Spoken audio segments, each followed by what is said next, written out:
Oi! Há poucos dias a Rússia começou a invadir a Ucrânia. O presidente russo justificou dizendo que está garantindo a segurança nacional do seu país e combatendo nazistas. Mas será que é isso mesmo? Na internet eu vejo muita gente simplificando demais a situação e falando muita besteira no meio. Do outro lado, eu vejo muita gente tentando diluir a culpa desse absurdo todo, dizendo que o assunto é complexo demais para poder se posicionar. Bom, o assunto é complexo mesmo, mas está longe de ser 50-50 na escala de jogada no ventilador. Eu vou tentar nesse vídeo destrinchar toda essa complexidade sobre a Ucrânia desde o início, tentando mostrar os dois lados da história da melhor forma que conseguir. E eu vou ajudar? Eu sou a Tirana, ele é o Expo e esse mundo é o Manicômio.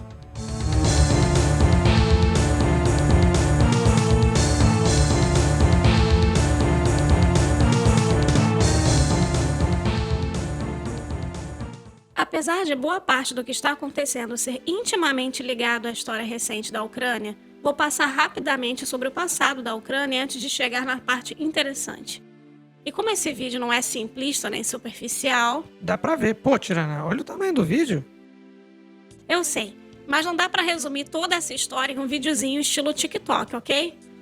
A história da Ucrânia está intimamente ligada com a da Rússia, datando desde 900. Sim, 900, sem o 1 na frente. Como uma proto-semi-confederação de vilas conhecidas como Rússia de Kiev.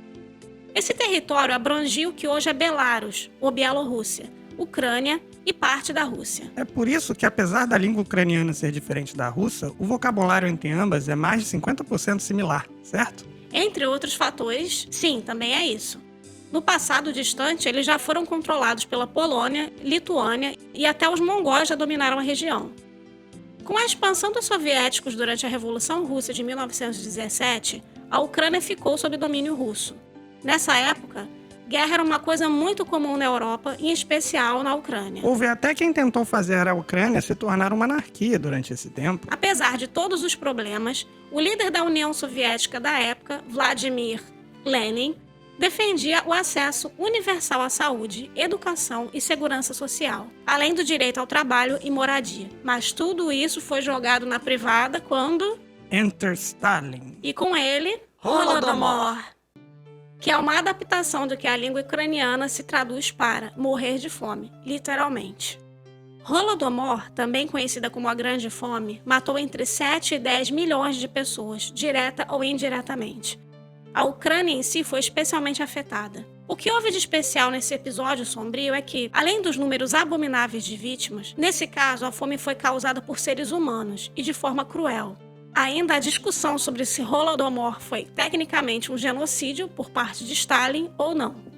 Entre muitas falhas humanas que resultaram nisso, uma que chamou em especial minha atenção foi a absurda política de coletivização de toda atividade econômica que incluía nisso qualquer tipo de agricultura.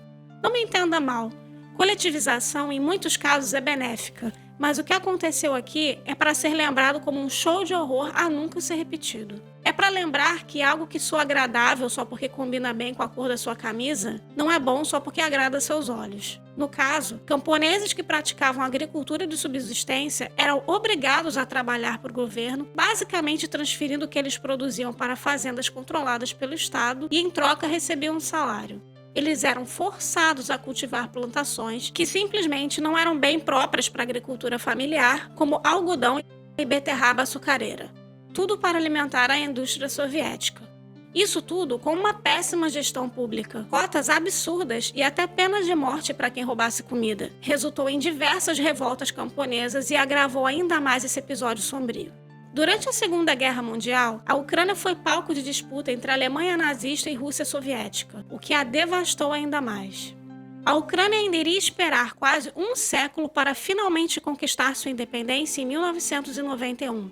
Quando mais de 300 mil ucranianos protestaram fazendo uma corrente humana absurdamente enorme entre Kiev e Lviv. Dessa vez foi pra valer. Não, espera. E isso nos leva...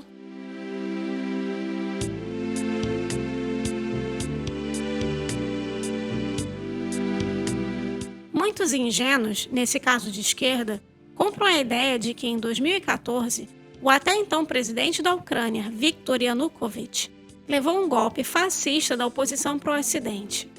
Isso não só está errado, porque foi o próprio parlamento que voltou para afastá-lo do poder, como também a maioria das pessoas não faz ideia do que chegou a acontecer dentro da Ucrânia para resultar nisso.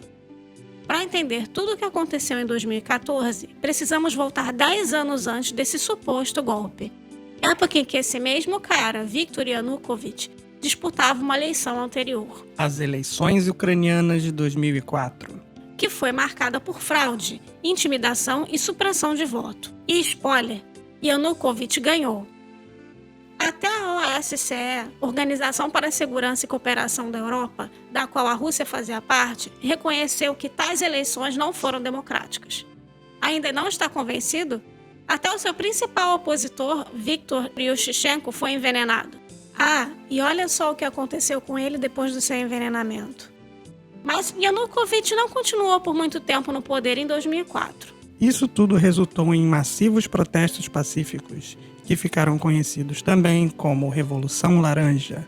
Até o STF da Ucrânia mandou repetir as eleições, que resultou na vitória com uma margem de 8% do candidato de oposição pro Ocidente, Viktor Yushchenko. Mas Yanukovych não desiste e volta a disputar. Sim, 6 anos depois. Em 2010, Viktor Yanukovych, o pró-Rússia, versus Yulia Tymoshenko, pró-União Europeia. Dessa vez ele ganha as eleições, jogando limpo? Não por muito tempo, porque sua adversária Yulia Tymoshenko é coincidentemente presa logo em seguida. Sim, e spoiler, sua prisão foi política, ela eventualmente foi absolvida e solta. Será que lembra algo semelhante no Brasil? O governo de Viktor Yanukovych foi marcado por protestos em massa contra ele. Veja no Google o termo Euromaidan. Houve muita repressão e perseguição a quem protestasse. O governo foi tão covarde que, para não sujar as mãos, pagava gente para se infiltrar em protestos e descer a porrada até dispersar a manifestação. Até um jornalista morreu vítima deles. Pesquisa no Google o termo Titushky, que você vai entender exatamente quem são esses capangas informais do governo. Ainda assim, nada disso foi o suficiente para conter as manifestações. Foi quando o governo então mudou para uma forma mais simples de acabar com os protestos, matando gente. Não é brincadeira, abriram fogo contra manifestantes. Teve até sniper atirando contra civis. Muitos morreram. Mesmo assim, acredite se quiser, debaixo de tudo isso, os manifestantes não desistiram e, finalmente, encurralado, o parlamento vota a saída de Viktor Yanukovych, que foge do país com o rabo entre as pernas e com a assistência da Rússia. Alguns insistem em dizer que Viktor Yanukovych, o cara que prendeu uma opositora política, envenenou outro e matou centenas de manifestantes, na verdade, levou um golpe e teve que ser protegido pela Rússia. Coitado do aspirante a ditador. Mas um ponto é certo. A saída de um governante do poder sempre fratura uma nação. O primeiro resultado é polarização. E quando a fratura é grave, vemos um segundo resultado: extremismo. Toda ação gera uma reação. Sempre houve uma grande divisão étnica entre russos e ucranianos, dentro da própria Ucrânia, com 77% da população se identificando como ucranianos e 17% como russos. Nem todos os 17% são favoráveis a serem anexados pela Rússia em si. Muitos, em especial em Odessa, são a favor da independência tanto da Ucrânia quanto da Rússia. Mas depois de tanta repressão sanguinária feita pelo covarde do Viktor Yanukovych, muitos manifestantes se radicalizaram ao extremo mesmo. Enter the Ultranacionalistas. Sim, eles têm um pé inteiro no fascismo e no nazismo. Por exemplo, um partido hoje conhecido como Svoboda era originalmente chamado de Partido Social Nacional da Ucrânia. E troca essas duas palavras e digita no Google para você ver o que vai aparecer. Tá, vou te poupar o trabalho. Partido Nazista da Alemanha. Isso claramente fraturou ainda mais a nação e os ucranianos do leste começaram a se revoltar contra o lado oeste. A situação foi tão grave que muita gente morreu de ambos os lados. Em 2014, um grupo de extrema-direita tacou fogo na casa dos sindicatos em Odessa, o que deixou 46 civis pró-Rússia mortos, dentre eles um menor de idade. E do outro lado da moeda, em 2015, na cidade de Mariupol, separatistas pró-Rússia, usando armas fornecidas pela Rússia, mataram 27 pessoas, a maioria civis, incluindo 2 crianças. E voltando ao lado anterior, Essa corja de partido de extrema-direita Svoboda ganhou espaço no Congresso em 2002, depois da queda de Yanukovych. E houve até uma lei que coage trabalhadores a se comunicarem em ucraniano ao invés de russo. Nós vamos voltar a falar mais sobre esses nazistas na Ucrânia daqui a pouco. E então é que a Rússia se aproveita disso para atrair o leste a se separar da Ucrânia. O que nos leva a...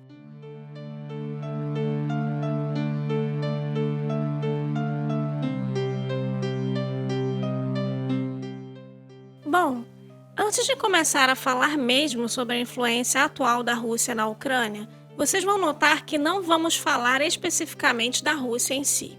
Até porque muitos russos são contra essa invasão covarde da Ucrânia. Vamos falar mais do atual ditador, Vladimir fucking Putin. Eu acho que não é nenhuma novidade que a Rússia não é uma democracia. Sim, o Putin brinca de eleição de vez em quando para fazer parecer que o povo tem algum tipo de poder de escolha. Isso porque é coincidentemente muito comum críticos do Putin serem envenenados um atrás do outro. Que absurda, como eu sou democrata e eu vou te dar dois opções, o Vatican e o Viprogorg. Desculpa, mestre do universo democraticamente eleito. Eu quis dizer sofrer intoxicação alimentar. Tardei demais para se lamentar. Ok, eu prefiro ir pro gulag do que comer essa maçã aí. Acabou a gracinha, então. Anna Politkovskaya, uma forte crítica de Putin, que era contra o conflito na Chechênia, foi envenenada depois de tomar um chá. Sobreviveu, só para depois ser assassinada a tiros. Sergei Skripal, ex-agente do governo russo, foi envenenado junto à sua filha Yulia. Isso foi dentro do território da Inglaterra. Viktor Yushchenko, candidato a presidente da Ucrânia em 2004, lembra dele? Também foi envenenado pelo seu opositor que, coincidentemente, tinha o apoio da Rússia. Alexander Litvinenko, outro ex-agente, dessa vez da KGB, depois de criticar a corrupção do governo de Putin, foi envenenado, dessa vez com material radioativo. Quê? Isso mesmo que você ouviu, foi polônio 210. E o mais recente caso, Alexei Navalny, um severo crítico de Putin, escapou da morte por pouco porque os médicos russos se recusavam a admitir e, consequentemente, tratar o envenenamento que ele sofreu. Ele teve que ser curado na Alemanha. Bom, acho que você já entendeu, não é? Agora que criticamos o Putin, só de quentinha que a gente visita a Rússia. Então talvez você esteja pensando, sim, tirando, o Putin é um mas pelo menos ele é antifascista e antinazista, não é? E aí, meu caro, o que eu digo? Não sabe nada, inocente, tudo pá! Então, será que o Putin está numa campanha contra o nazismo que surgiu depois da queda do governo de Yanukovych em 2014? A resposta curta e grossa é não. E a resposta um pouco mais detalhada é não. Você por acaso tem algum problema para cair nesse papo furado? Olha o nazismo sendo combatido. Esse é um prédio civil em Kiev sendo bombardeado. Já tem relatos de crianças mortas pelos supostos caça-nazistas. Só quando essa invasão terminar, a gente vai ver o saldo de mortes inocentes. Se a Ucrânia tem um problema de corja fascista ou neonazista, invadir o país deles é a pior coisa que você pode fazer. Não só porque muitos inocentes vão morrer no processo, como simplesmente não funciona. A invasão como solução tem mostrado resultados opostos ao que eles esperam. Lembra da consequência do que aconteceu com os Estados Unidos no Iraque? Mas você acha que Putin é contra-fascista de extrema-direita? Aqui o Putin recebendo Marine Le Pen, de extrema-direita da França, e sim, o partido dela recebeu financiamento de um banco russo. Aí, tem mais. Na França, Marine Le Pen é coisa do passado. A onda do momento é Éric Zemmour, o novo imbecil da extrema-direita que chamou crianças imigrantes de assassinos estupradores. Ele até foi condenado por incitar o ódio. E adivinha só, ele é o novo na França a receber suporte da Rússia. Na Hungria temos Viktor Orbán, um conservador e ultranacionalista que acha que liberar a entrada de imigrantes na Europa é uma ameaça ao futuro da existência dos brancos na Europa. Ele é abertamente amigo de Putin. Na Alemanha, a AfD, sim, o partido de extrema-direita que possui alguns negacionistas do Holocausto, também está cheio de conexões com Moscou. E claro, o caso mais emblemático, as eleições americanas de 2016 a favor de Trump. Diga-se de passagem, eu não duvido sobre qual foi a real intenção do Bozo em ter ido para a Rússia, tentar mendigar uma possível ajuda de Putin nas eleições de 2022. E sim, do outro lado da moeda, o atual presidente da Ucrânia, Volodymyr Zelensky, apesar de ele ser um comediante babaca, ele não é nazista como Putin diz. É judeu e fala russo nativamente, ou seja, ele pelo menos não persegue quem fala russo. É importante lembrar duas coisas sobre as eleições que tornaram Zelensky presidente.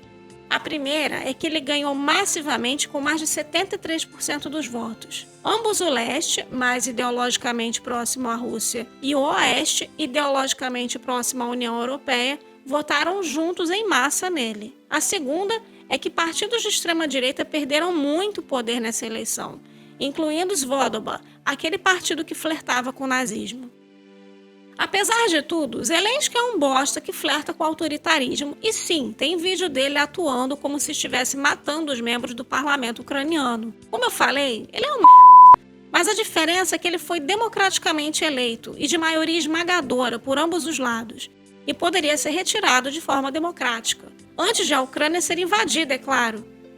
Por outro lado, nós temos o Putin, que é um ditador que não vai sair do poder tão cedo simplesmente porque ele mata quem o critica. Se não ficou claro, enquanto um é um bosta que brinca de matar seus opositores, o outro é um bosta que já mata seus opositores. E se você pensa que a Ucrânia em si vive uma guerra entre pró-Rússia antinazista e pró-Ocidente nazista, pense de novo.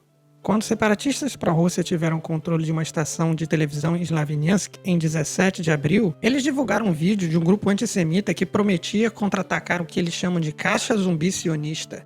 Sim, eles chamam o Euromaidan, aquela revolta que culminou na queda de Viktor Yanukovych em 2014, de golpe sionista. Outro vídeo mostra um dos líderes, Alexander Moshaev, explicando que seu objetivo é destruir o que eles chamam de judeus maçons, que, nas palavras dele, fomentam a desordem pelo mundo e trazem sofrimento a nós cristãos ortodoxos. E tem muito mais. Tô deixando o link desse artigo completo na descrição do vídeo.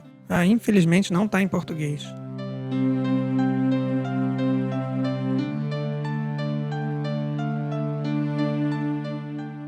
Agora que você já sabe quem é Putin, veja o que ele falou sobre a Ucrânia em um dos seus mais recentes discursos. Я крайнир умпис артифициал criada pela acidente imperialista Берег Сарфада. Tá, essa parte do imperialista burguês safado foi por minha conta, mas o resto é verdade. Olha o malandro! A Estônia, Lituânia, Letônia, Moldova, Geórgia, Armênia, Azerbaijão e outros. Vocês não são países de verdade segundo esse bosta. São estados artificiais criados pelos imperialistas americanos. Deveriam ainda ser o quintal desse filho da p*** aí. Diga-se de passagem, coincidentemente ou não, os países que pertenciam à ex-União Soviética e que atualmente possuem os melhores índices de praticamente tudo, são os que mais se aproximaram dos porcos capitalistas do Ocidente. Olha esse gráfico somente com países que pertenceram à ex-União Soviética. Os únicos 3 países que pertencem à OTAN e também à União Europeia são os que têm os melhores índices de desenvolvimento humano. Mas, Tirana, não vale, porque a Europa é rica e ajuda esses países. E o IDH leva em conta o PIB per capita de um país. Apesar disso já ser um argumento pró-Europa e contra a Rússia, dessa vez não vamos falar nada sobre riqueza econômica. Só sobre direitos humanos, então. Veja os índices de violação de direitos humanos. Nesse caso, obviamente, quanto menos, melhor. E olha só, os 3 países que fazem parte da OTAN e da União Europeia são isoladamente melhor do que os outros. Francamente, se você é um fã de Marx, ainda vou fazer um vídeo só sobre as ideias dele, você no mínimo deve condenar a vergonha que foi a implementação distópica das obras dele pela União Soviética. Mas, infelizmente, eu vejo o contrário entre uma considerável parte da esquerda brasileira. Mas e os Estados Unidos que financiaram ditaduras fascistas ao redor do mundo só para manter seus países sob sua influência? Sim, isso também é uma merda. É mesmo? Sim. É. Ok. Como eu ia dizendo, Ucrânia e OTAN. Fala mais das merdas que os Estados Unidos fazem. Ok, já entendi. Estados Unidos. Olha, eu concordo com você. Os Estados Unidos fazem a tudo que é lado. E eu ainda pretendo fazer vários vídeos sobre esse assunto. Mas não é por isso que uma autocracia, como o caso da Rússia, é melhor. Além do mais, esse vídeo é sobre Ucrânia e Rússia. Não viu o título? Sua direitista burguesa? Cai fora. A OTAN, de fato, foi criada para conter o avanço da influência soviética durante a Guerra Fria, semelhante ao Pacto de Varsóvia da União Soviética em relação ao Ocidente. Mas o Pacto de Varsóvia foi uma resposta à OTAN, e ele já não existe mais, ao contrário da OTAN. Tá vendo que absurdo? Sim, mas e se eu falasse que existe hoje em dia uma organização internacional igual à OTAN, só que entre países dentro da esfera da influência russa? Quê? OTSC, Organização do Tratado de Segurança Coletiva. Neles estão a Rússia, a Armênia, Bielorrússia, Cazaquistão, Quirguistão e Tajiquistão. Por mais que eles não estejam se expandindo igual a OTAN, e mesmo se eles estivessem, não seria motivo para nenhum país do Ocidente sair invadindo o outro por meio de tal expansão.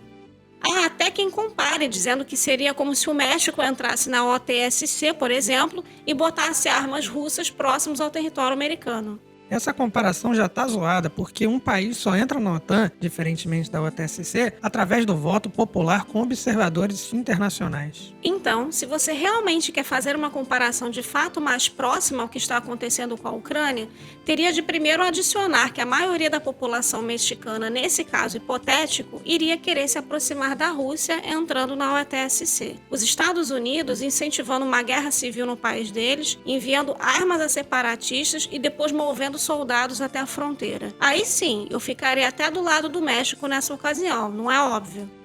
Putin vende a ideia de que a OTAN pode invadir a Rússia. Saiba que isso simplesmente não vai acontecer porque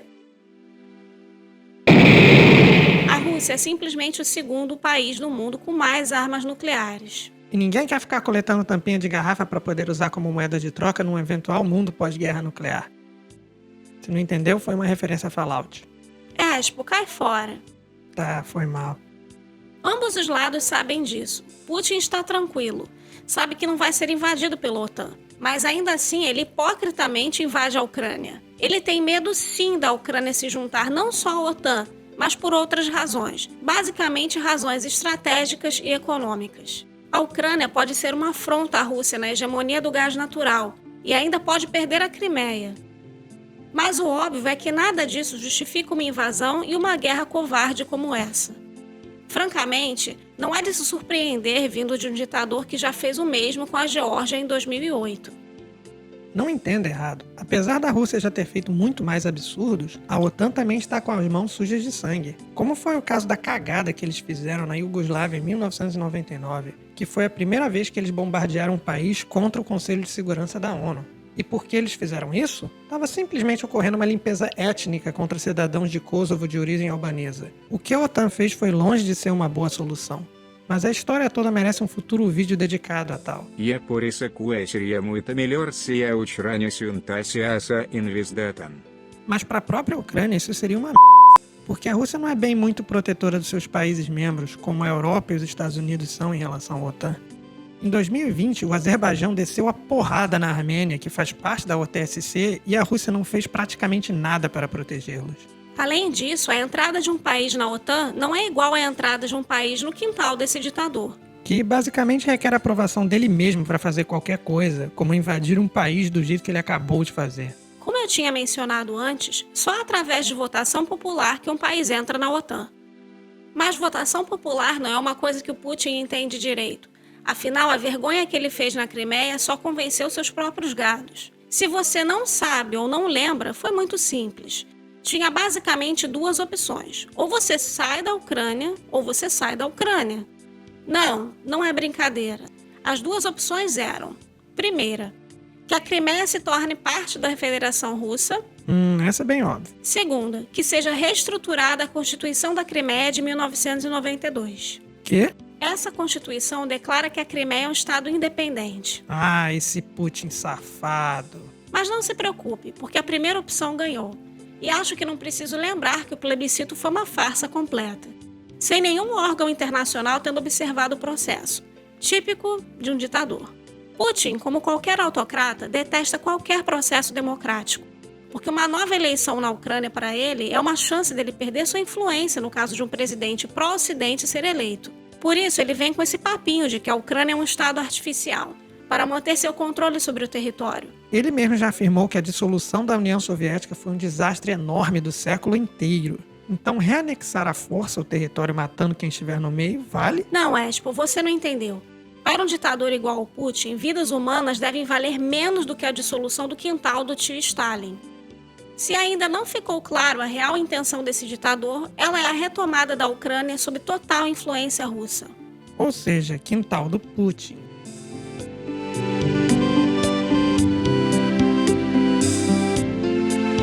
Prever o que vai acontecer no futuro é complicado, mas eu acho que Putin só deve terminar esse massacre quando ele tomar toda a costa da Ucrânia com o Mar Negro, ou então provavelmente retirar o governo eleito democraticamente e convocar uma eleição de fachada só para botar algum proxy dele no poder. Proxy é tipo um fantoche.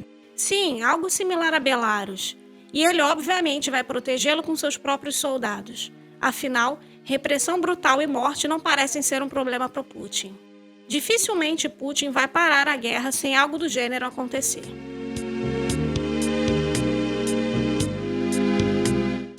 Oi pessoal, quer dizer, 3 pessoas que assistem esse canal. Aqui é o Expo. Francamente eu não queria que esse fosse o primeiro vídeo do canal, mas as circunstâncias me forçaram a isso, né?